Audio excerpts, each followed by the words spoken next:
What's up, everybody? It's JT Sports here, and the following footage that you are about to be listening to and watching has come from the JT Sports Weekly Podcast. Make sure that you guys click the links down in the description to listen to the JT Sports Weekly Podcast, available on all podcast platforms such as Apple Podcasts, Google Podcasts, Spotify, and Anchor. Also, make sure if you're able to leave a 5-star review, and also make sure that you like and share the video. And enjoy. Growing up as a kid, yeah. All a nigga wanna have was a Burberry scarf and $3 in my pocket. Instead I got beat with a switch, but I don't give a fuck, but it's on my body. Scars all up on me, but I run around from. My last topic, I'm going to say that Ben Roethlisberger wins Comeback Player of the Year this year for the Pittsburgh Steelers. Now, a lot of people have been saying that Ben Roethlisberger is washed up. He's not the same quarterback he used to be.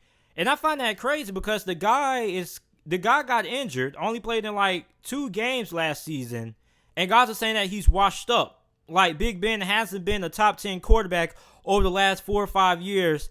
He's been healthy in the NFL. Now, I will give a little bit of credit to some of you doubters out there that Big Ben has kind of regressed. I mean, he's still a beast at home, but on the road, he kind of has had some down performances over the years on the road. But you look at Big Ben coming off a season-ending injury, and you look at this offense that he has to work with.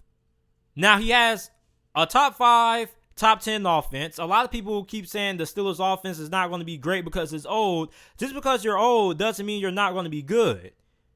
Being old comes with a lot of experience. The Steelers have one of the best, most experienced offensive lines in the NFL. They have great communication. They had great chemistry. They've been playing with each other for a very good amount of seasons, although they did have some new starters here and there. But mostly, they have about the same amount of starts they've had over the last few seasons. So they have great communication, high football IQ. Then, he has a very talented wide receiving core to throw to. Like, I think that this may be the best receiving core that the Steelers have had since 2014. You got Deontay Johnson, who was the offensive MVP for the Steelers last season. He had a very great rookie season. Great route runner, great hands, able to make things happen with the ball in his hands after the catch. And the crazy thing is that he played last season injured. He played for injury. So imagine what he's going to do fully healthy with Big Ben throwing the football. You got James Washington, who James Washington really showed out last season. A lot of people don't give James Washington a lot of credit, but he made some big plays for the Steelers last season. Some big plays, some big catches. Then you also got Chase Claypool, who the Steelers picked up in this past year's NFL draft. Then you got Juju Smith-Schuster, who is also looking to make his case for a comeback because he had a pretty poor season. Not only was he not able to stay healthy, but he also didn't really live up to expectations that the Steelers have had set for Juju Smith-Schuster going into 2019. Then you also bring in Eric Ebron. Eric Ebron is one of the best tight ends in the NFL when he's playing with a good quarterback. Last time Eric Ebron played for an elite quarterback or a good quarterback was Andrew Luck. And Andrew Luck made Eric Ebron the All-Pro. And the Steelers have been looking for an athletic tight end for a while. Like, I don't think a lot of people realize how dangerous this Steelers offense is going to be with Eric Ebron. Like, I don't know if a lot of you Steelers fans remember this guy, but the Steelers a couple of seasons ago brought in this free agent named Ladarius Green. Now, Ladarius Green played for the Chargers, and Ladarius Green didn't play all that much for the Steelers when we brought him in because he had a lot of injuries, and he couldn't stay healthy. But in the few games that he played in for the Steelers, he was an absolute monster. This guy was a beast. He was hard to cover. He was fast. He was quick. He was able to make things happen with the ball in his hands, and he was a red zone threat. Now, we didn't really get to see a lot of Ladarius Green because of injuries. I think he only played in like a handful of games for the Steelers. Then you also got Vince McDonald as well. So, I mean, Ben Roethlisberger is probably going to have one of the best teams that he's had offensively since 2014. And the Steelers have always had some pretty good offenses. And the Steelers have always had time to work with on offense. So that's saying something. Then you also got to look at the halfback group. The halfbacks now, they're going to have some more room to work with, because now teams aren't just going to be stacking the box and saying, hey, we're going to make Pittsburgh beat us by throwing the football instead of running the football. Now with Big Ben back, now defenses actually have to account for the pass. So that's going to help out James Conner. That's going to help out Benny Snell. That's going to help out Jalen Samuels. That's going to help out whoever. That's going to help out Anthony McFarland. So, I mean, offensively, this is the best offense from a talent standpoint that Pittsburgh has had in a very long time.